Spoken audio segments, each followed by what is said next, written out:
கரூர் ராயனூரில் மதபோதையில் வீட்டுக்கு வந்த தகராறில் ஈடுபட்ட கணவனை கட்டையால் தாக்கி கொலை செய்த மனைவியை போலீசார் கைது செய்து விசாரணை மேற்கொண்டுள்ளனர். இது தொடர்பான கூடுதல் தகவல்களை தருகிறார் செய்தியாளர் அருள்செல்வன்.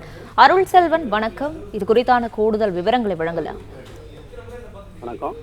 கரூர் மாநகராட்சிக்கு உட்பட்ட ராயனூர் தில்லை நகரில் வசித்து வந்தவர் சந்திரசேகர். டெக்ஸ்டைல் தொழிலாளரான இவருக்கு அதே பகுதியை சார்ந்த சரண்யா என்பவருக்கும் கடந்த 4 ஆண்டுகளுக்கு முன்பாக திருமணமாகியுள்ளது. இந்த நிலையில் அவர்களுடைய மகன் கடந்த 1 ஆண்டுகளுக்கு முன்பாக உடல்நிலை சரியில்லாமல் உயிர்ந்த நிலையில் எடுத்து இருவர்களுக்கும் அடிக்கடி சண்டை ஏற்பட்டு வந்ததாக கூறப்படுகிறது.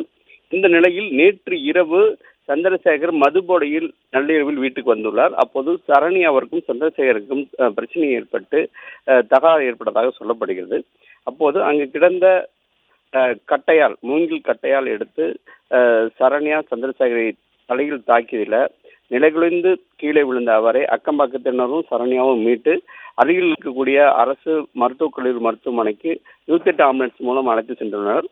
அங்கு முதல் கட்டமாக, அதாவது அவசர சிகிச்சை பிரிவில் அனுமதிக்கப்பட்ட அவருக்கு தலையில் தையல் போட்டு உள்நோயாளியாக அனுமதிக்கப்பட்டு சிகிச்சை பெறும்படி மருத்துவர் அறிவித்துள்ளனர். ஆனால் அவர் சந்திரசேகரை அழைத்து கொண்டு அவரோட தாய், அதாவது திருமணத்தில் இருக்கக்கூடிய அவரோட தாயாரிடம் கொண்டு போய் அவரை விட்டு சரண்யா சென்று விட்டதாக சொல்லப்படுகிறது. இந்த நிலையில இன்று அதிகாலை அவருடைய தாய் அவர் பார்த்தபோது அவர் உடல் அசைவின்றி இருந்ததை அடுத்து அரசு கல்லூரி மருத்துவமனைக்கு அழைத்து சென்று பார்த்தபோது அவரை பரிசோதித்த மருத்துவர்கள் அவர் ஏற்கனவே இறந்து விட்டதாக தெரிவித்துள்ளனர்.